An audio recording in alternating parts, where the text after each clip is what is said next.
yet another episode of John Works Too Much. All right, so first of all, I just want to say that it's Monday morning and I got up a little bit late because we were filming till 3:30 in the morning last night and the night before. And the night before that I was out till 2 in the morning, so I'm kind of a little bit tired. And we were filming a show, a short film. I just want to say everybody on that set, all the cast, all the crew was wonderful people. Like, I was like, these are going to be friends for life. I love them. They're professional. They do a great job. They're fun. They're easy to be around. They're not prima donnas. It was really a great experience, and I had a good time on it. I was talking to a friend of mine. I'm not going to mention any names. Let's call her Alyssa Jones this morning, and she said, "Oh, what are you doing?" Or what was the film about? And I'm like, it was about human trafficking. She goes, "Oh, I love it." And I'm like, look, I don't know how to tell you this, but this is against human trafficking. It's not pro human trafficking. And I guess there's a misunderstanding. So I guess you've got a different opinion about human trafficking than I do. I'm sorry. So today we are going to take out these two windows and we're going to put in a French door. And a French door, if you don't know, is just like a regular door, except for when you walk up to it, it says, "Oui, oui." That's how it works. Okay. That's not true. All right, so what do you want to talk about, Kenny? I want to talk about the fact that in a war, everybody thinks they're right.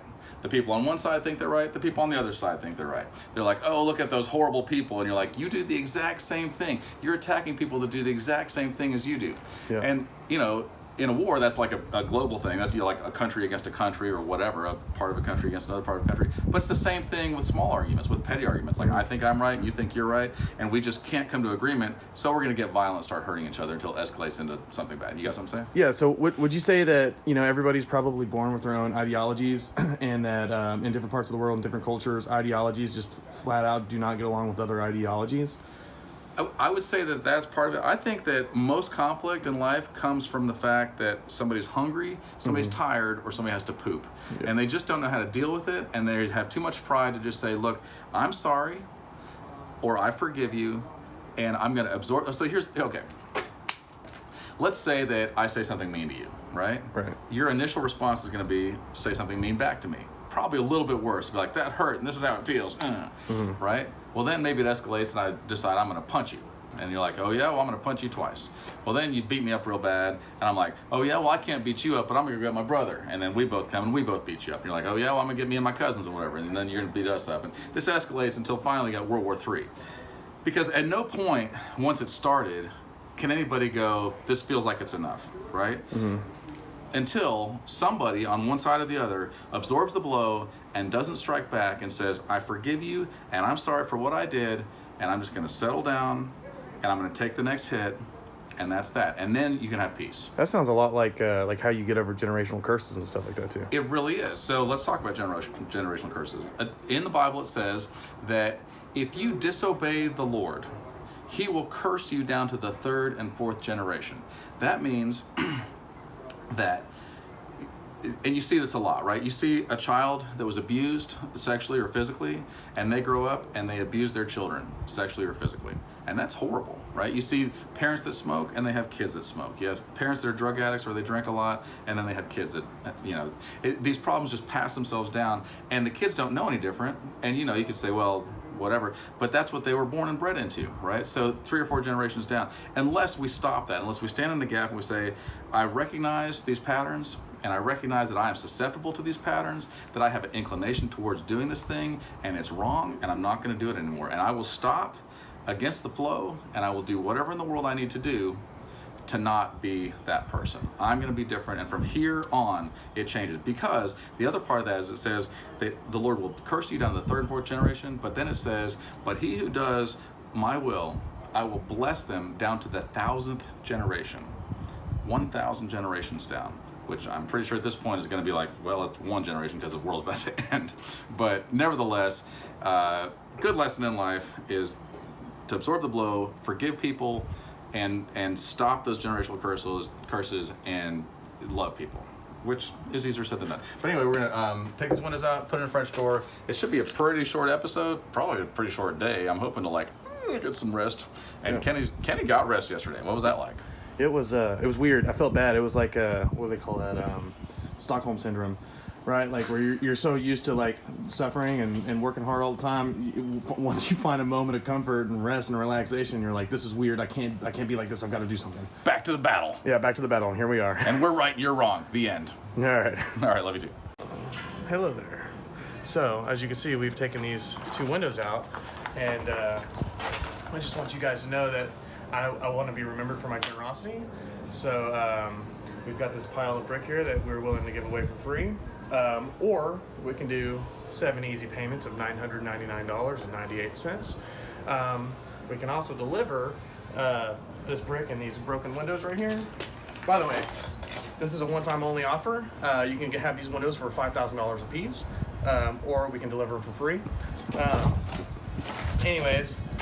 So yeah, you can see these are high-quality bricks, broken in half, broken in thirds, broken in quarters, broken in 30 seconds and eighths, and then Some pieces that are even smaller than I'm pretty sure this mortar right here, you can break it right down into sand again. It's a fossil. And then put some acclimator in there. This is from the 2020. Yeah, so whenever you get this down to a fine powder, after we deliver it to you for free after 7 easy payments of $999,000. That's what I'm just saying.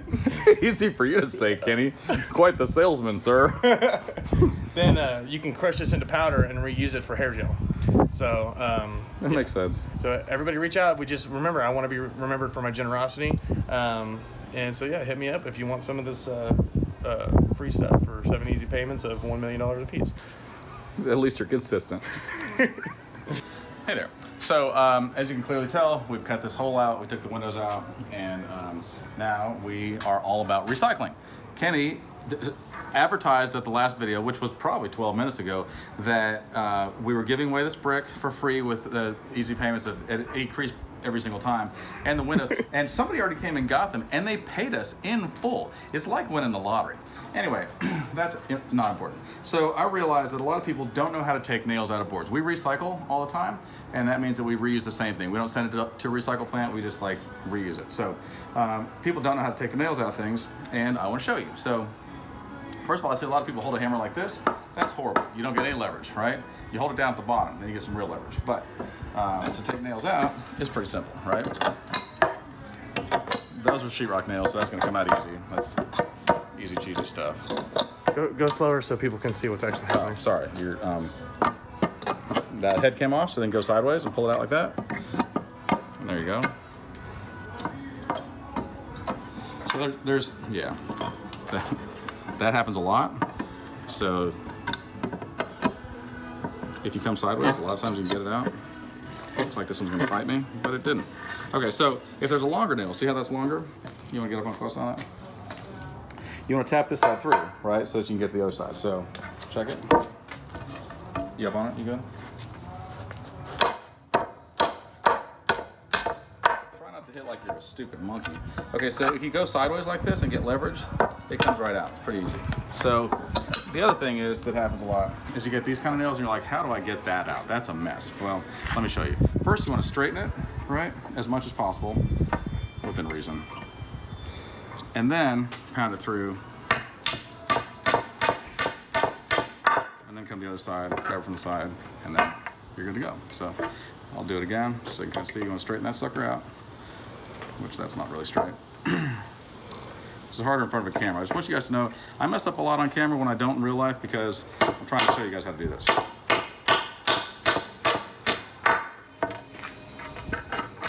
And that's that. Now we can reuse that board.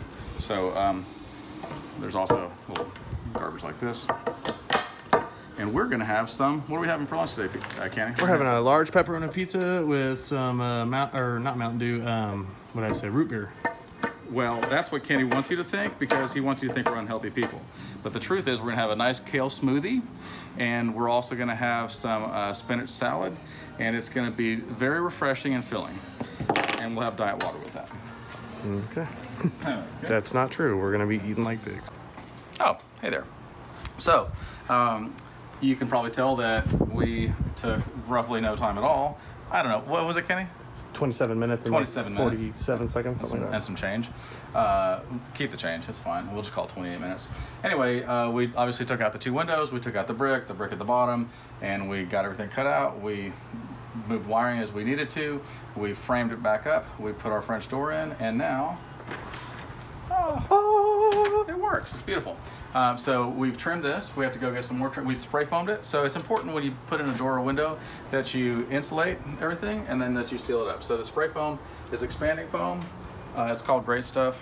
I call it mediocre stuff. I don't think it's that great. It's but bad anyway, stuff if you get it on your clothes. it's not great if you get it on your hands, that's for sure. Then you got calluses on your calluses and then Great Stuff on it. And it doesn't come off unless your skin comes off. Anyway, so then we'll cut the excess off and we'll put the trim on the outside. We'll caulk that and we'll paint that. We got to do some trim on the inside and then we'll be done with that. So since we were talking about war, what were we saying about war, Kenny? War is... Everybody thinks that they're right in a war. Yeah. And here's something else that I thought about. I've been thinking about this a lot too, is that God loves my worst enemy as much as he loves me. A lot of people don't want to think about that. They're like, no, because they're wrong and I'm right and blah, blah, blah, blah, blah. I'm like, well, but the truth is that God does love your worst enemy as much as he loves you. I've heard about parents that their kids both do something wrong, right? And they're fighting, and it comes to a point you're like, who really cares whose fault it is? You're both obviously misbehaving. Neither one of you should be doing this. And so the parent takes the kids in separate rooms and says, what do you think I should do to punish the other one? And they say, horrible things. You should take away their iPad or whatever punishes kids these days. Spank them and knock their teeth out or hang them from toenails or whatever. And then they go to the other one. They say, and what do you think I should do to your brother or sister? And then they say all these horrible things, because kids are heartless. And then they go, okay, cool. Well, it turns out, and they bring them both out, that each one of you is going to get the punishment that the other one said, right? So if you said, I want them to be hurt real bad, then you're going to get hurt real bad. And if you say, I want them to be whatever. And obviously you're not really going to hurt your kids like that, hopefully. But I think that a lot of times God probably looks at us and goes, look, why don't you guys just chill, okay? I love both of you. Stop fighting, stop bickering, stop being petty. Focus on your similarities, not on your differences. And,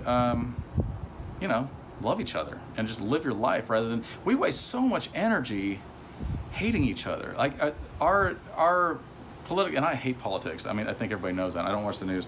But it seems like rather than us going, this choice is good and this choice is good, which is the better of the two choices, it's just constantly like, your guy's horrible. And you're like, well, your guy's worse. And then this goes back and forth like, oh yeah, well, your guy did all these bad things. Well, your guy does all these bad things. And you're like, can't we just get along instead of getting bogged down in red tape and arguing? And can't we actually get something done and produce something and, I don't know, just live a life instead of just having this constant friction and hatred inside of us? I think the answer is yes. I think that we should probably focus on doing that. Anyway, we're gonna get this door trimmed out here pretty quick, and our customer's super nice. He's funny. He's easy to get along with, and we love him too. So see you guys soon.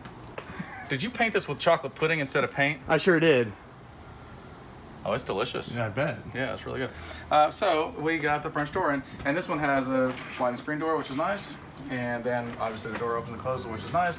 We trimmed it all out, painted to match, got the inside all whatever, trimmed out and caulked and stuff, and it looks great and it works great. Customer's happy, and we're happy. So this reminds me of an important story.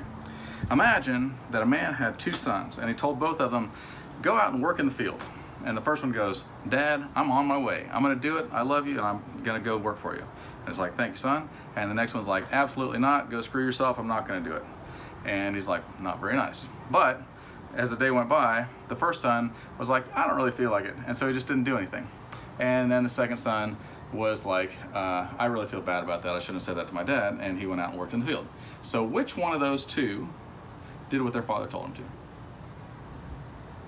to? The second one? That's a tough one. Yeah, the second one, obviously. The second one did. And so I don't get caught up on doctrine, right? A lot of people are like, you believe this and they believe this and blah, blah, blah. Let's fight about this or whatever. I don't really get caught up on that because really I think what matters is what you actually do, not what you talk about doing. Most people don't even know what the doctrine of the church is that they go to or whatever they really believe. They're pretty confused.